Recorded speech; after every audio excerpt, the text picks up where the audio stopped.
There's two primary arguments. The first is a notice requirement that we believe that the city has failed to meet, and it's a strict requirement in statute.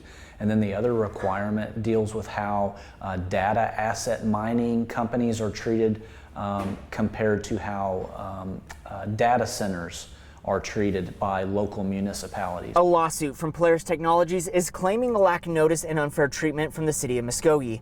This happening after Muskogee City Council voted on Monday to annex the company's data center. The city knew for the resources that they offer right now that it would be an opportunity for them to make the 3% franchise tax by annexing them into the city limits.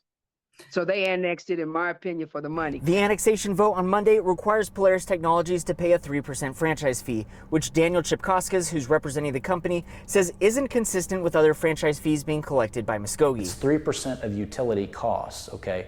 So we're looking at close to $5 million more a year in added costs that will go to the city. Well, if we're talking about like $100,000 or $200,000 in added costs, okay, maybe that's a little bit different scenario. But $5 million is a drastic increase in costs that weren't previously had. The question the company and other residents we've spoken with have asked is why now? When you let a company come in and operate for 2 years and then spring on an additional $5 million price tag or some type of new fee without any type of communication or, a give and take, so to speak.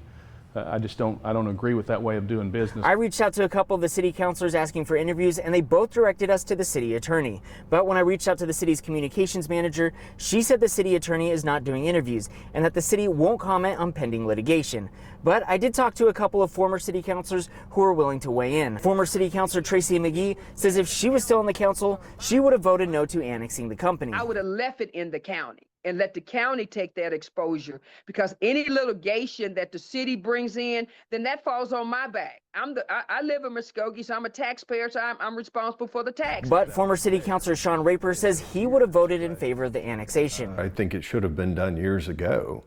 And if anything, they're playing catch up, in my opinion.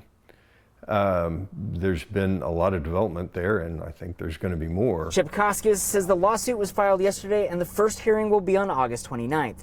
Ryan Stockett, News Channel 8.